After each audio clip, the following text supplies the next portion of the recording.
Welcome to LOA Today. I'm Walt Thiessen. With me today is financial advisor Jodielynn Craven. This is your daily dose of happy.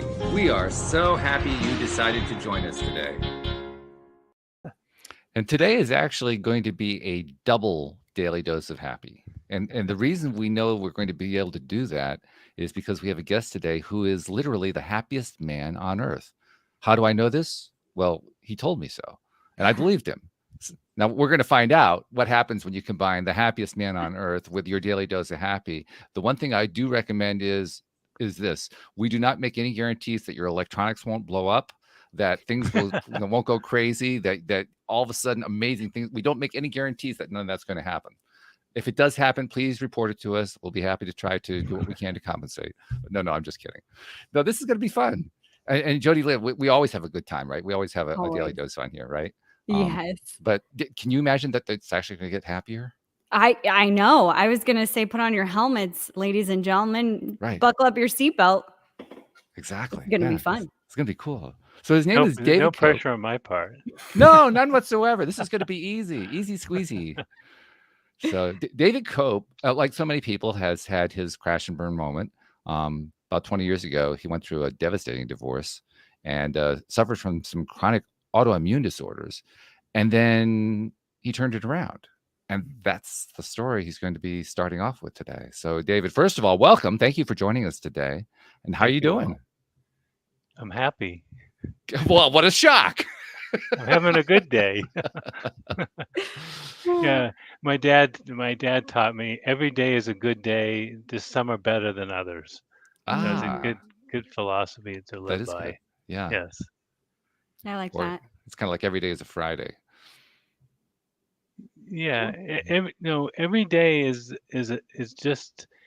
See, when you're happy, you don't differentiate between the days of the week, because when you feel good about yourself and engaged in life, it doesn't matter whether it's a Sunday or a Saturday or a Monday, because you're always doing something you love to do, because everything in your life is an expression of yourself.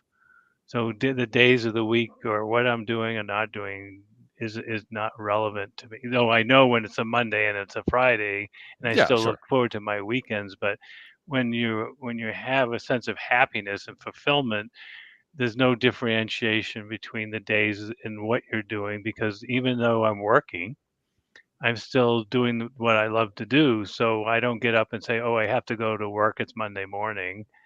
I had a nice weekend. And when I'm with the weekend, I'm with myself and spending time doing what I love to do and enjoying my partner. So it's a really interesting change in understanding about life when you're having internal happiness. That the days of the week are not relevant to how you feel and what your expectations are. Very true. By the way, we're also blessed because one of our listeners is listening on the live stream. She says she's the happiest woman alive. So we have both the happiest man alive and the happiest woman alive here at the same time on the same show. This show is going to blow up in any second. Yeah, be careful. Yeah, this could get really, really dynamic, which is okay. So anyway, tell us your story. Tell us what happened 20 years ago. Okay, so I've been a businessman all my life, and I got married and have 4 children. And 20 years into my marriage, my wife comes to me and says, David, I want a divorce. And I was devastated, because I thought the challenges and issues we had in our marriage were typical and just something you work through. And I'd never imagined her coming to say, I want a divorce. And what happened was my whole life fell apart and crashed, because my self-identity was tied into being a dad and having 4 kids who I love, getting up every morning and being married, and everything I knew about my life collapsed. Mm-hmm. And I went into a deep spiral emotionally. I've always been healthy, happy in the context of, had a good life, worked hard, and, was very grateful for my life. But I went into a very dark spiral of depression, and I was at a place that I'd never been before, and I got an illness that I went to the doctors and they said, David, we're testing, you're fine. But I knew there was something wrong because I was taking 3 or 4 naps a day and I didn't have any energy. I was depressed.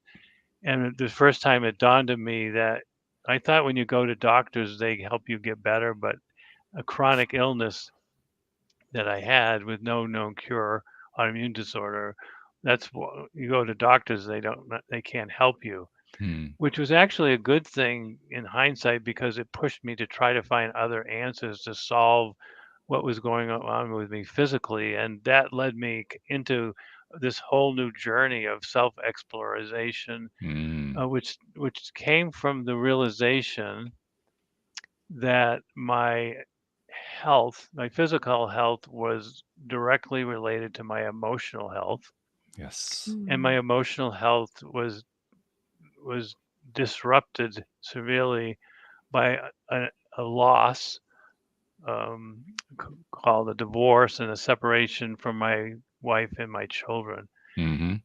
And what allowed me to do is to have this epiphany that the reason why I got sick and my emotional life was collapsing was because I had a self identity as who I was as a father, and my meaning and purpose was tied into being a dad and getting up every morning and having my children around. And that epiphany led me into this journey of, in hindsight, which is now I call the journey of being happy, and knowing myself as the happiest man alive is because I had to understand that in order to be connected to myself and being fulfilled internally, I could not no longer have external things in my life that defined and created self identities.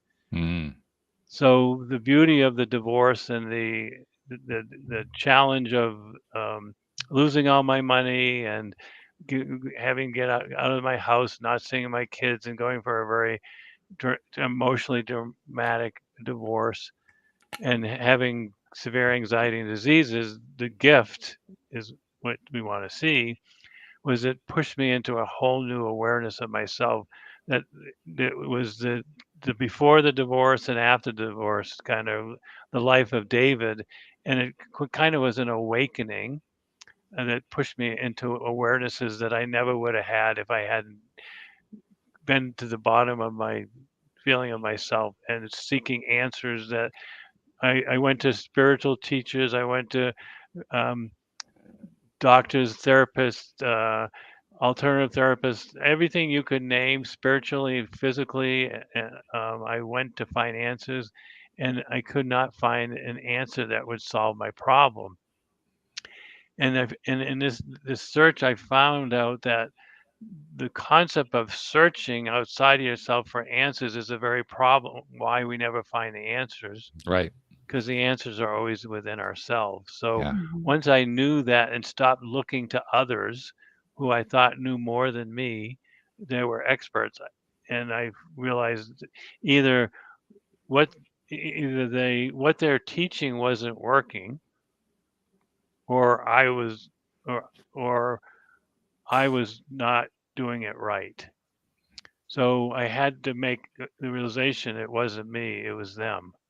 Not in a pejorative sense, but I had to understand that everything everybody teaching wasn't doing the very thing that they thought they were teaching. And I had to understand that I wasn't doing it wrong. And that's not why it was working. It's because what they're teaching doesn't work. So what that did is it pushed me to propel me to find my answers inside. So all of my answers now work because they solved the problem that I didn't know that I was looking for. And the problem I was looking for was me. And I was searching for answers in spirituality and self-help books and meditation and every place else, law of attraction, every place else but me.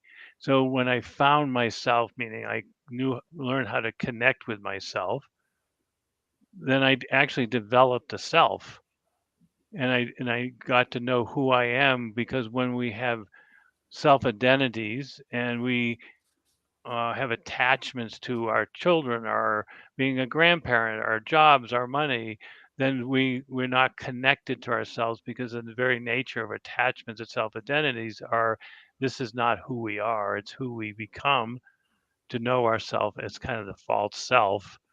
And until you discover your true self and connect with you and build a relationship, there is no self. The self um, is lost in the concept of the mind.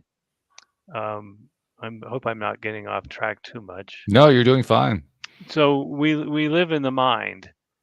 The mind is a construct created by the brain, which creates our false self by taking our life experiences and weaving them together. And that's why we seek our meaning and purpose, our self-identity externally, because the mind is a false self, and we never know our true self, and that's why we're always searching. We're searching for the meaning and purpose of life, our true self, or our authentic life, because our brain and our mind seek answers externally to define who we are, because the mind doesn't actually have a self. It's a pseudo self. So what you have to do in this journey is transcend your mind and enter into what I call the heart. And if anybody's ever studied heart math, Sure. and you know that the heart is cognitive and is 50,000 times more powerful than the mind. And when you move and transcend the mind and enter into the heart energy, which sounds kind of weird, but you actually find yourself. You can't find yourself in the mind. So, for No. example, enlightenment, which we believe is the highest form of ourself, is actually no self. It's a feeling of oneness with all, which is actually an experience of the mind. So meditation takes us away from ourself, and what we want to do is connect with ourself, which happens through transcending the mind and developing a self. And I call this, one way of describing this is Maslow's journey of self-actualization, becoming the greatest version of ourselves. So we're actualizing into our potentiality of ourself. So in a sense, the journey of self-actualization, transcending the mind, is in becoming the best version of ourselves, meaning developing a self, who I know myself as to be, the potentiality of my seed when I was born, is in a sense in opposition to enlightenment, or the journey of no self and oneness with all. And the journey of self-actualization, or the journey of happiness, is a connection to yourself, knowing that you develop a unique self as you, and then you live through that self and the experience of yourself, as opposed to the mind. So how am I doing? Well, you covered quite a bit there. And Yeah. Jodielynn, I mean, this sounds, well, first of all, it sounds like a very familiar tale to us. I'm sure you're agreeing with Yes. that. Maria, the aforementioned happiest woman alive, made the comment. She says, awesome how we learn from our pain and the awesome journeys it takes us on. We are thankful for it, even though we don't want to go through it again. I still resonate already with this. So yeah, Okay. you're already So making just a point of contact there. clarification is, it's not that we don't want to go through it again. We have to continually embracing the challenges. Once we understand that life is a consecutive and a series of challenges that are never ending. So we have, in order to be happy and self-actualized, we have to look at life as a constant and continual series of challenges in life, losses and issues that nobody ever discusses, and we think our life is unique, and we're the only ones that have challenges. But when I talk to a group of, say, 100 people, and I ask them to raise their hand, how many people has been through a divorce? How many people have been ill? How many lost a loved one? Sure. How many got broken up when they're high school? And all of those things are pain and challenges. And when we embrace them and say, the best thing that ever happened to me or happens to me are my challenges, because that's when I self-actualize. Yeah, sure. Because I mean, we ultimately, I mean, I think she's right. We really don't want to have to go through it again, but we do learn so much from it, including how to embrace the thing that was painful to us. That's Well, part of that process. yeah, so I'm going to clarify something here. It isn't painful. There is no pain when you grow and learn. There's The pain pain, when you're experiencing it the first time, though, yes, and that's the pain that she's referring to. yeah, but the pain ceased to exist. So if Yeah, I I had to go understand. through a divorce again, I, which I wouldn't, but I wouldn't. It wouldn't be painful Sure. because I've learned and grown from it. Yeah, So of course. yeah, It would be a I think different feeling, if you will. It wouldn't be exactly. as traumatic maybe that's as right. the first time that you went Right. through it. Yes, It'd be different. and so ever since my divorce, I look at my mother dying, my father dying, um, my daughter in an unhealthy relationship and gets abused. All of the challenges that I once thought I wanted to suppress and ignore, I embrace them, and I recognize that pain is an illusion. Sure Pain it is. only exists in the mind. If we learn and grow from and in the experience, it's then the pain does. There is no pain. The pain only exists when we suppress and deny the experience that we're going through. Sure. And so then you realize that there isn't anything that happens in your life that's painful. So there, even when my mother or father dies, bless my two sisters, they were crushed and destroyed, and still can't talk about my mother or my father or go in the house. But I don't have any pain over it because I have a different interpretation of what it is and see it as a growth and learning opportunity. So what you end up doing is you have a totally different shift in understanding about how life works and what you're trying to accomplish by living your life. That life is a series of challenges and losses that you embrace to grow and learn that allows you to grow and develop aspects and parts of yourself that you didn't even know existed. So Mhm. that's the Hmm. self-actualization journey. Yeah, sure. Mhm. I think actually, I mean, there are lots of different ways of looking at this, and certainly the way you're looking at it is definitely one that I can see would work for you. And Maria was liking it too. She's saying, "Wow, thanks." So it's definitely resonating. Um, I I personally don't think there's anything really terrible about experiencing pain because that's part of how we get to the places that you're describing, where we're at the Yeah, other end, we're at the other side. Doesn't mean that I didn't feel the pain before, like you say. You get to the point where you don't feel the pain anymore, and it's true. The yeah, pain dissipates because you gain a new perspective, and that's Mhm. fabulous. We love yeah. that. I But mean, Jody Lynn and I, Jody Lynn, how many times have we talked about that in our own lives, right? A Different things that have lot. happened to us. Yeah, Yeah. and you I was come out just this saying other that side. Yeah, I was just saying that to my dad actually yesterday. All of the challenges that I've been through in my life. I'm so Hmm. grateful because I wouldn't be the person that I am right now. Yeah, exactly. It's where but they're golden nuggets that come out of right. these Mhm. bloody situations that we find ourselves in that Yep. we don't react to well the first time around. Yeah. So the difference that is that you actually embrace them, and you know they're coming and they're around the corner, and you anticipate them so they don't become painful. They become learning. See, one of the things that I got out of the loss of being a dad was I developed a grief process called the the healthy grieving process that allows people to actually heal from the pain of their loss of grief. Hmm.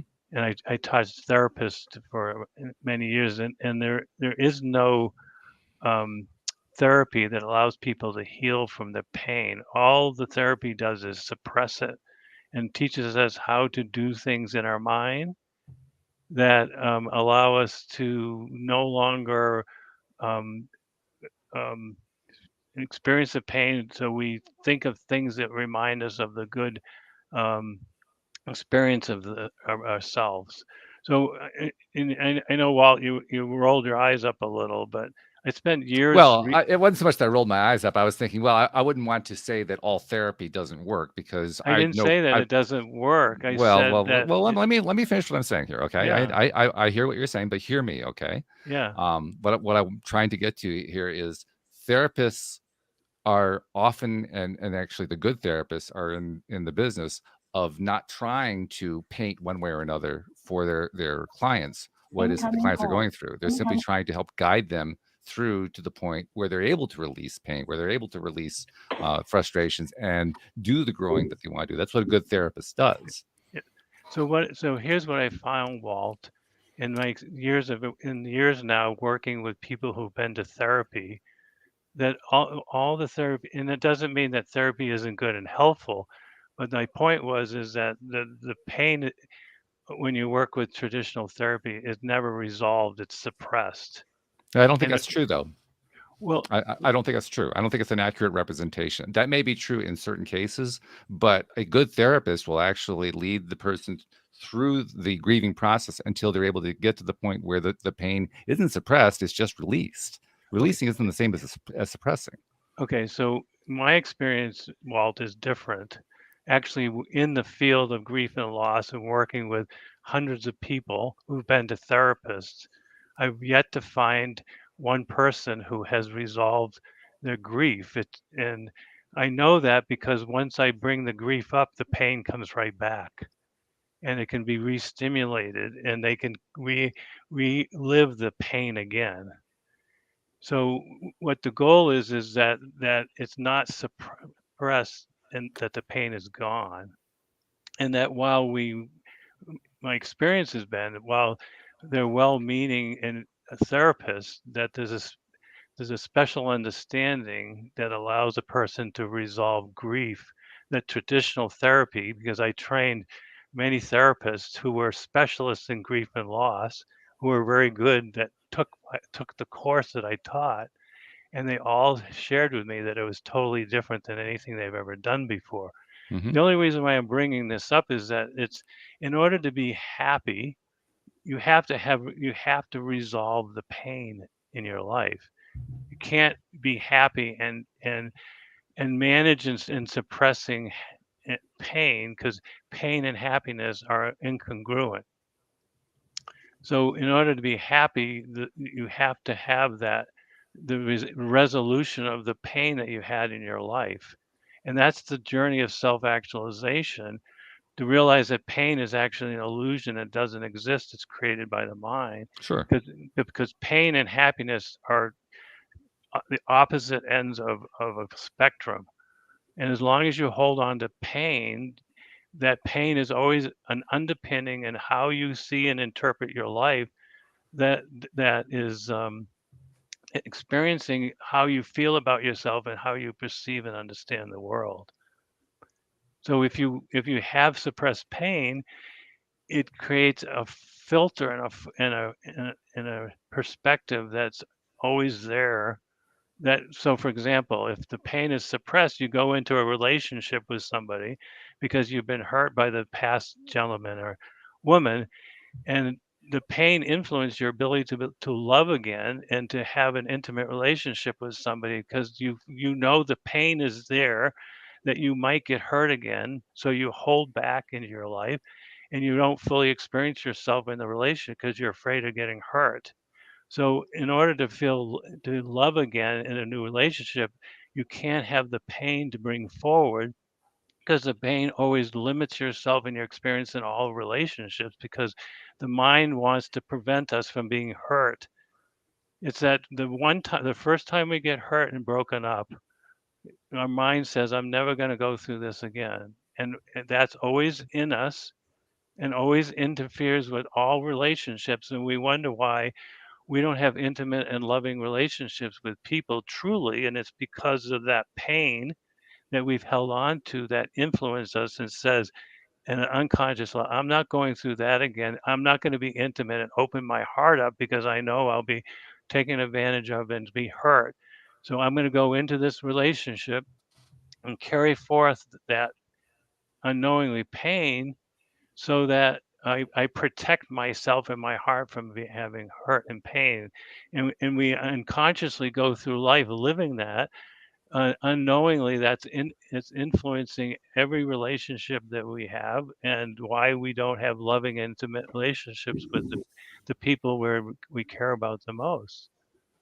So Jeffrey's asking a question in the live stream. He says, do we need to learn how to appreciate the heartbreak?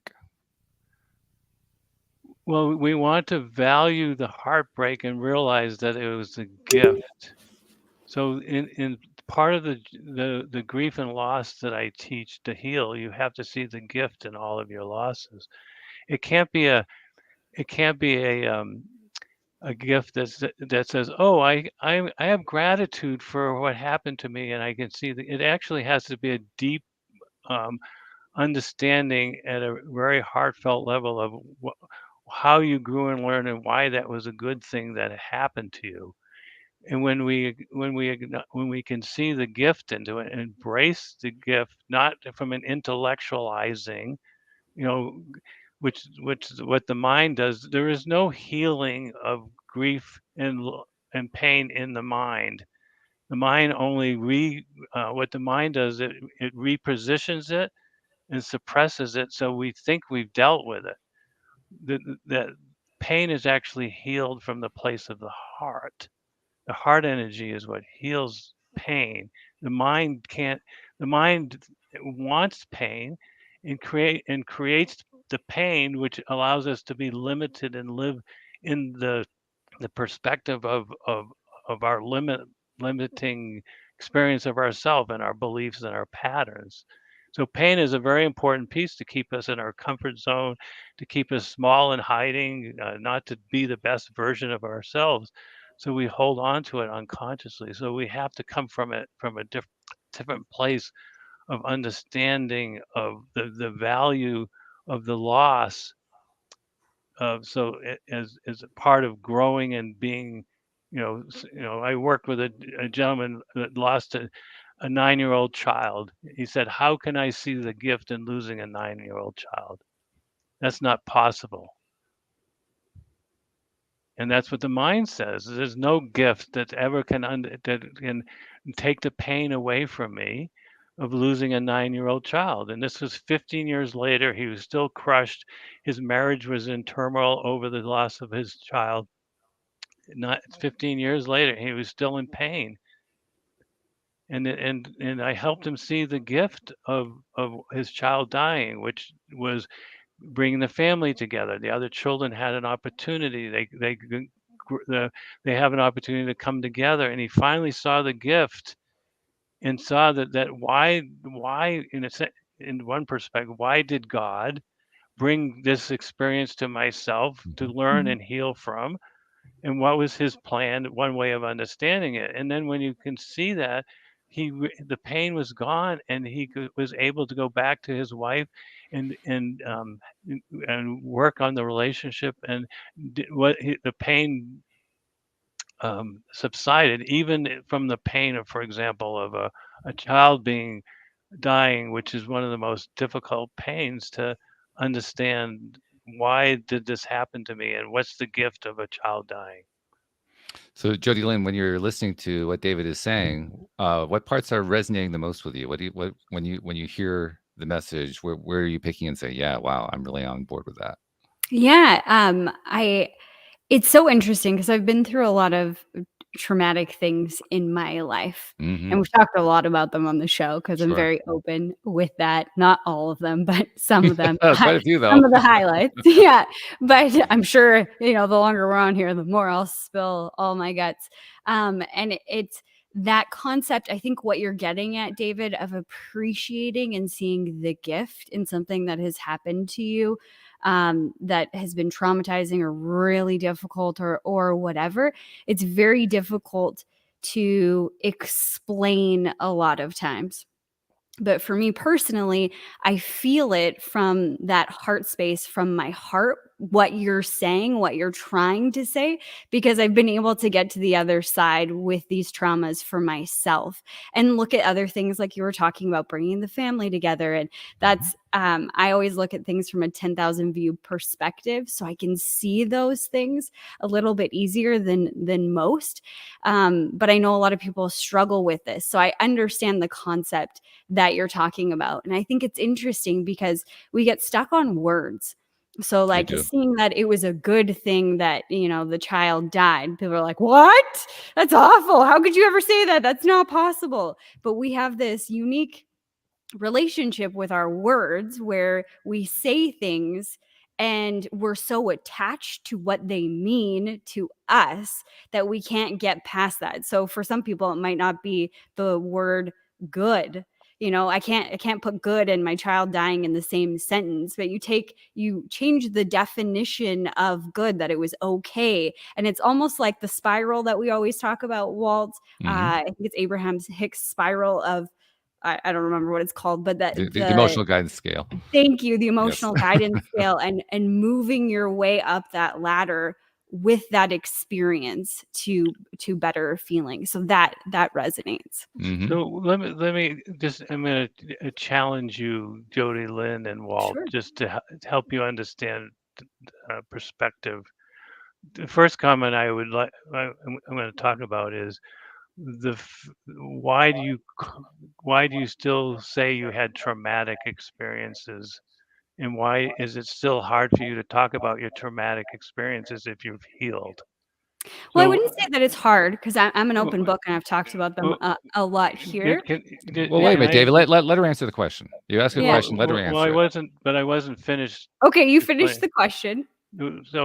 So my point is you said No. You can't make a point. You ask the question, let her answer it, and then you can address afterward. But okay, good. you can't pre-answer the question for her. No. I'm trying to. What I'm trying to say is, she said I haven't shared all the things yet, and eventually I will share them.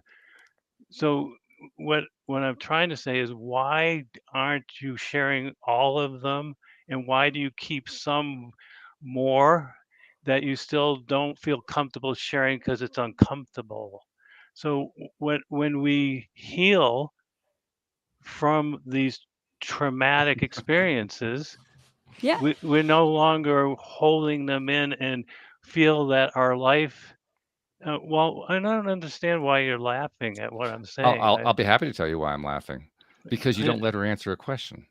No, You start off at no, wait a minute. You start off asking a question, and then you express the question, and then before she has a chance to even say anything, you start explaining the answer to the question. Well, okay, that's not the way a so conversation works. okay, I'm sorry. Okay, excuse me. I apologize. So why is it that there's still, why do you still have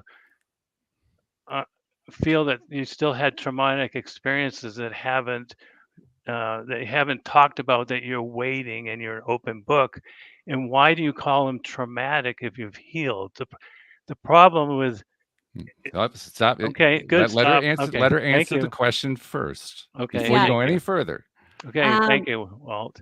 I'm gonna try and self evaluate a little bit with this whole concept. I call them traumatic experiences because I'm quantifying, I guess, the depth in other people's minds. The things that I've been through would be classed as a traumatic event. So I think that's why I used that word. For me, I don't have that trauma response around them anymore. That's why I talk about them openly. In terms of why I haven't talked about some of the things that I've been through openly here, is just the opportunity to talk about them would be kind of coming out of left field in our conversation context. And that's why I said I would talk about them, or I probably will talk about them, Okay. given time on this show. Okay, thank Yeah. you. That's helpful. So for the listeners, the problem in therapy of, and we're defining the experience that we have in life as traumatic. Mm-hmm. There's a problem with using the term traumatic in therapy, because traumatic makes it suggest that the experience of yourself by definition is unique and unusual, When you look up the definition of traumatic by the Psychological Society, there's something unique and different about something that causes it to be traumatic. And what happens when we label something as traumatic, our mind says it's deep and painful, and it makes it overwhelming, so we can't resolve it. So Mm. one of the things that I work with people is called normalization. And normalization takes anything that's traumatic and normalizes it, so we don't make it feel like what has happened to us is unique and different. There's nothing that's happened to you, Jodielynn or Walt or myself, on average to the person that isn't a common experience that humans go through on a regular basis. It's very rare for anybody that we know in our culture and society that has had an actual traumatic experience, because everything that we experience is well within the normal range of what we experience as humans. So when we normalize it, we can actually deal with it and resolve it. But when therapy calls it traumatic, therapy would call a divorce a traumatic experience. And they call the death of a loved one a traumatic experience. But all of those are normal human experience, and we can't resolve them psychologically when we make them um, uh, traumatic. And for the way the person feels when they make something traumatic, it's big and hard and difficult to work through. But the truth is that there's very few of us that's ever gone through something actually traumatic. And that when we normalize it, which is a very common psychological issue, we can actually work through it and resolve it, so we don't have to carry it into the future as Mhm. something that we went through that made our life difficult or challenging. We realize it's just the normal experience of being human, and that everything we go through that we think is traumatic is actually the very thing that every human goes through, regardless of what country or age or what we're in. And then you can actually resolve things because you're not making it special and unique to yourself. Okay, So, I've got more follow-up questions then. okay, thank you. Okay, number one would be, what if it is traumatic? Like outside of the scope of the way that you've just defined it. Okay, give me an example of a traumatic experience. When I was 11 years old, I was molested. Okay, so that's not traumatic, Okay. because in my definition, because I was molested too when I was Okay. 5, and So it's more normal. yeah, 25% of all children have been molested. So So that I means have a question I need to ask right here. If that isn't traumatic, what is? Ooh. traumatic is something that it is, and this is by the American psychological definition of traumatic, is something that's rare and unique. So traumatic would be, I go to another country and I get bombed in Ukraine. I've never had that experience. It isn't normal for me to be bombed in the United States of America. But if I go someplace else and have an experience that isn't within is different and unique, then that's what's traumatic. But nobody in the United States have ever been bombed. But a traumatic experience is actually something that is uniquely different, that we're not prepared for, and there's no context for us to have an experience to understand that that's happens in our society or culture. This isn't something that I need to follow up on my question. sure. Because as you were talking, you made a statement. I don't remember exactly what your phrasing was, but the gist of it was, this is what the official psychological definition of it is. So I did a lookup. I did a lookup of the DSM-5 definition of trauma, and it says the DSM-5 definition of trauma says it's an actual or threatened death, serious injury, or Yeah. sexual violence. Well, Okay. molestation is sexual violence, so it sounds to me No, like trauma does actually cover no, sexual violence. yeah, but most sexual, what you and I most likely wasn't sexual violence. Sexual violence is a is a is when let's say I'm a man and I go down a street in the dark and somebody jumps me and I'm unprepared and they violate me. That's sexual violence.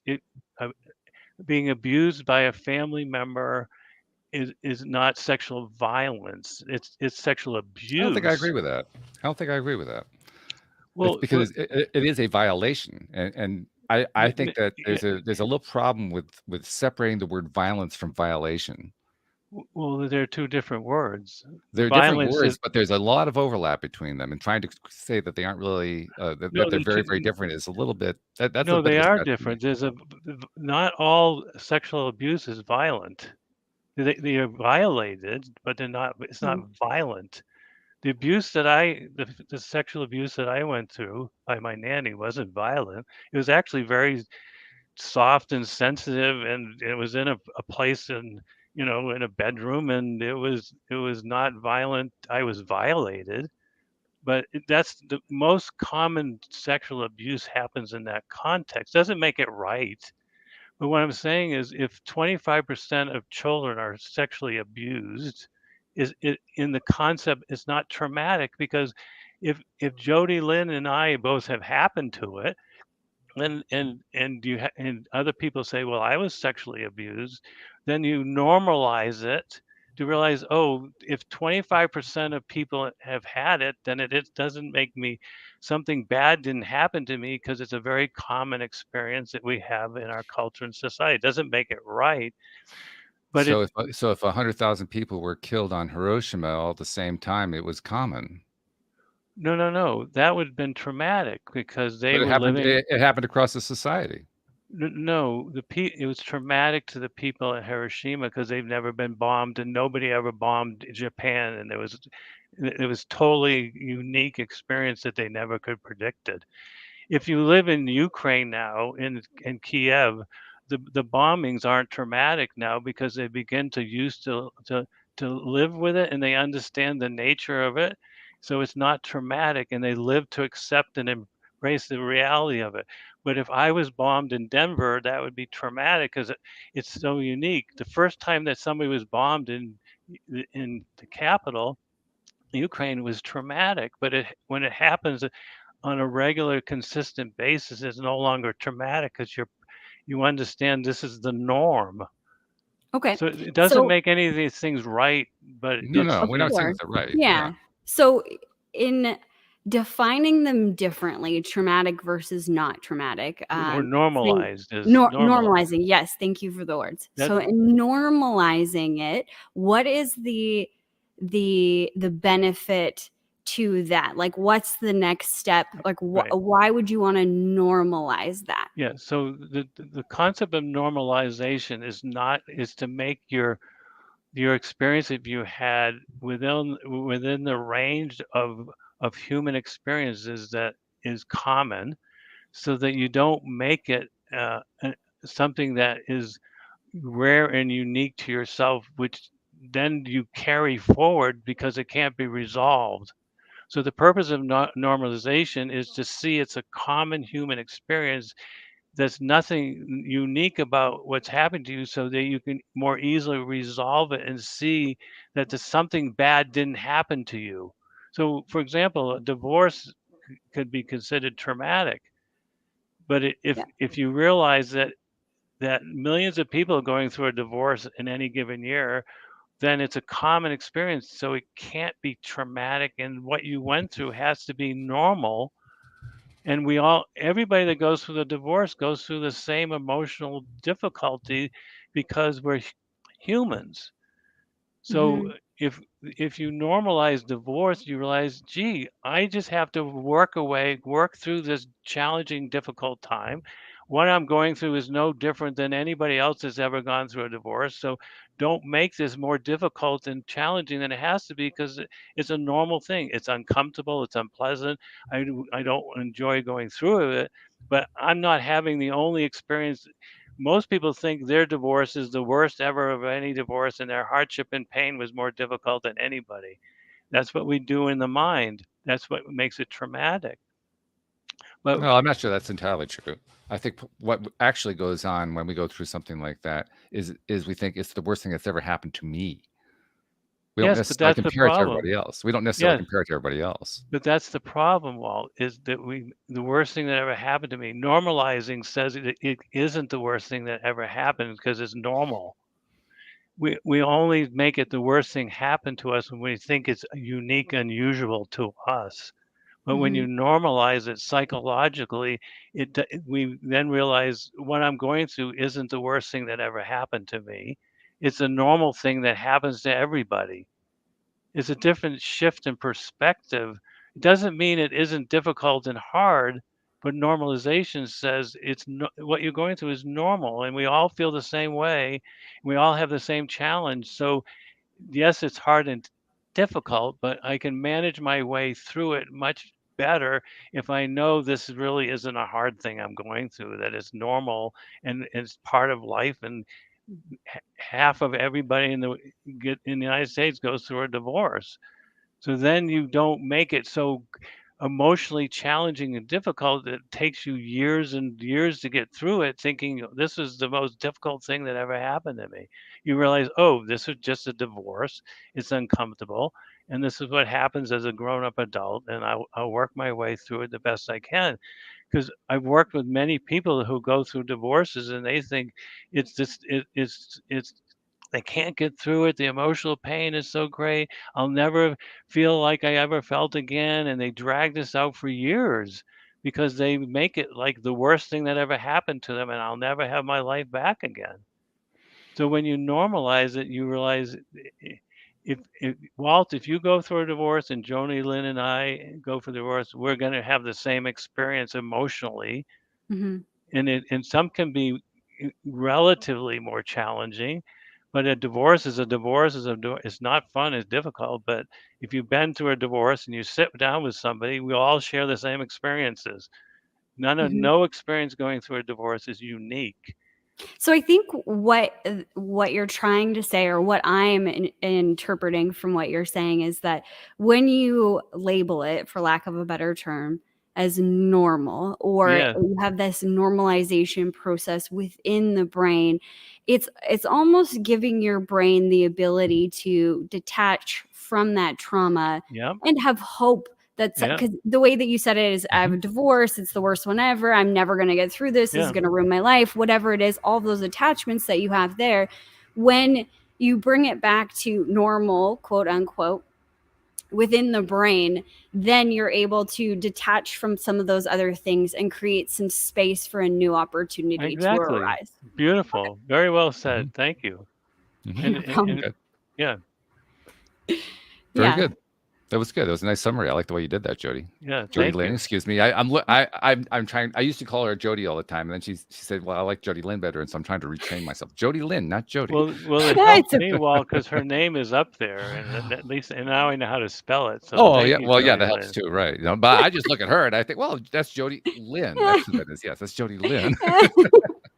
It's it's part of that okay. labeling process. That's really what we're talking about here. We're talking Yeah. about how do we label things? How do we Yes. think about them? How and what Yeah. emotions do we attach to the words that we're using and the concepts that we're using?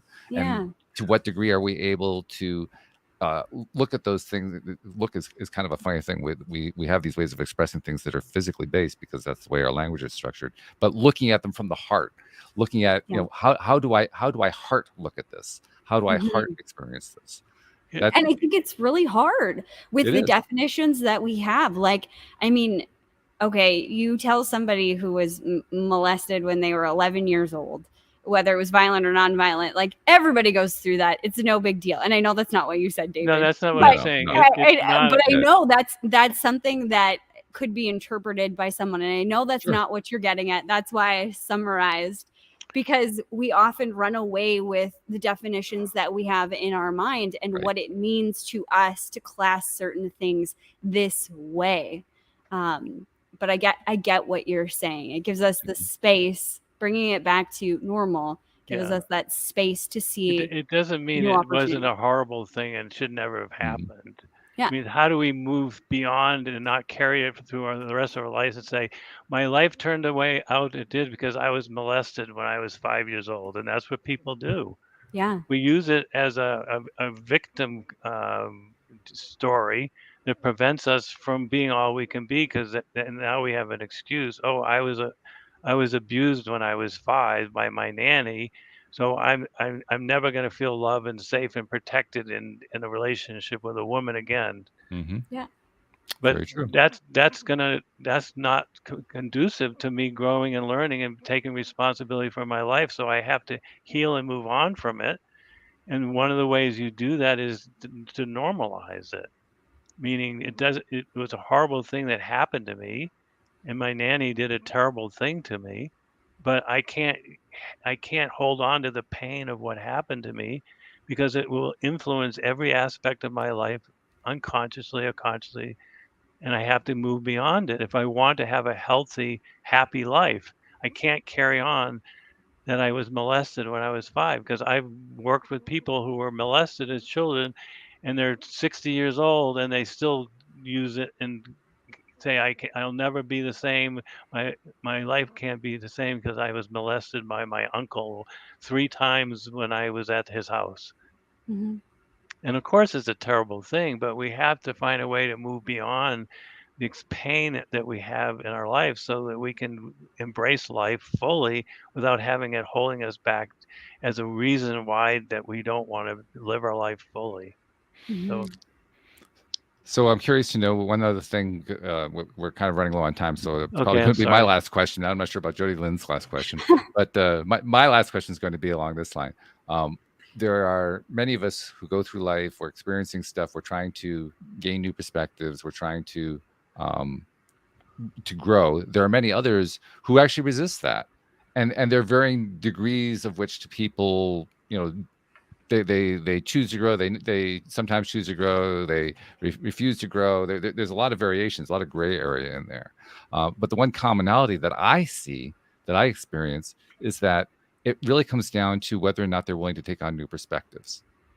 That the people who are least willing to grow are the ones who are least interested in a new perspective. The ones who are most willing to grow are the ones most interested in new perspectives. And then there's all, the varying shades in the middle. So my question for you is, to what degree are you finding that the willingness to embrace perspective, particularly new perspectives, is involved in the normalization process that you're talking about? Yeah, that's a good question, Walt. And it not everybody wants to be healed, and unfortunately, the way the mind works, we want to live in a victim mentality that we use to keep us small and hide in life. So there are some people that are naturally drawn to taking responsibility. I am where I am today based upon the choices and decisions I've made, Mm-hmm. and I want to be a product of my choices. And I don't know whether you're born that way or not, but like you said, there are many people who live with a victim mentality. I'm a product of my circumstances. And when we live from that place, they don't want to see new perspectives and they don't want to change, because they want to hold on to their victim story, because they use it to keep them small and hide in life, because they're scared of being their true self and being all that they can be, because what their mind says, don't be all you can be, and don't go out in the world, because you'll be found out as a fraud, and you'll run into your limitations, your false self, and you'll fall down and be a fool. And so let's play it safe. So we hold on to our victim story. You have certain people have the capacity to normalize and want to heal pain, and other people can't. In working with people, I have no control over it. But what I try to do, try to find people who are open-minded and heart-based, who have can understand and see that life is a place to grow and learn. And those are the people that are willing to see new perspectives, and that is not in a pejorative way. There's nothing, it doesn't. There's nothing wrong with holding on to your pain and having memorials to remember people. It's just a different way of living. But in order to shift your perspective and want to change and see it, you have to have a mindset that wants to take responsibility for your life and be the best you can be and grow and learn. Is a great question. And I don't want any to sound pejorative, because there's a different path for each person. They're all on their own journey.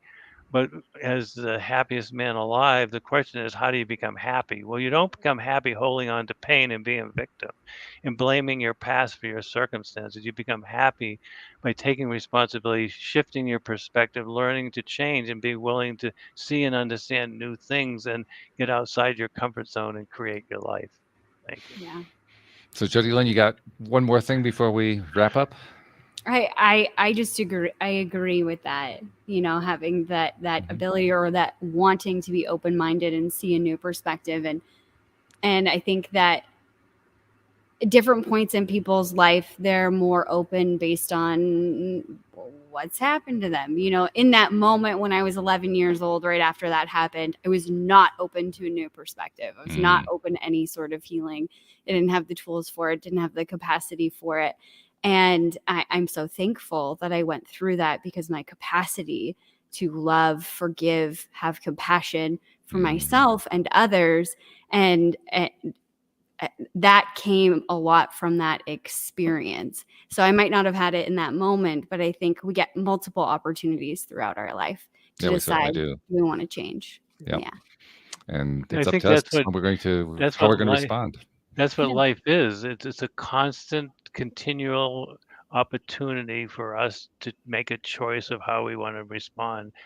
And it's for those of us, or those that believe in God, that or the universe is constantly giving us opportunities that puts in our place to make those choices. And Yeah. unfortunately, I woke up because of my divorce to be able to understand that's what the universe is doing to me any given day, any given year, and any time in my life. And I had to wake up to see that that's what the universe was sending me to learn and grow. So thank you. That's a beautiful gift to receive. No doubt about that. Hey, before we part company, a couple things. First, if somebody wants to reach out to you and find out more about how you can help them out, how do they find you? Well, thank you, Walt. The best place, I no longer teach the happiness course and how to be happy. I have a woman that works with me named Karen, and her website is www.ahappinesscourse.com, and she now teaches the Journey of Happiness, and we have a online course that we have that people can take to open up their journey and shift their perspective. Okay, very good. So we'll make sure we include a link in the show notes for that. And then the second thing I wanted to do before we part company is to thank you, because first of all, you came out of the show to share your ideas and inspirations here with us, but you also do it in other places as well. And all of us who are in I hesitate to call it a business, because I mean, I do it just because I love it. I know Jodielynn does too. I imagine you do as well. But I'll call it the business for lack of a better word. We're in the business of helping people in these ways. We talk to people. Many times we don't even see who they are. We don't hear them. We never hear back from them, but we touch their lives in some way. And I know you have as well. So on behalf of those people, I want to thank you for how you've been able to touch the lives of people that you'll never meet and you'll never see. And thank you, Walt and Jodielynn, for giving this opportunity. As I said earlier, I don't get to share my journey very often because it's private, and the mechanics that I went through. And thank you for this opportunity sharing. And I hope I have touched somebody's life in a way that might make a difference for them. So thank I know you for have. your podcast.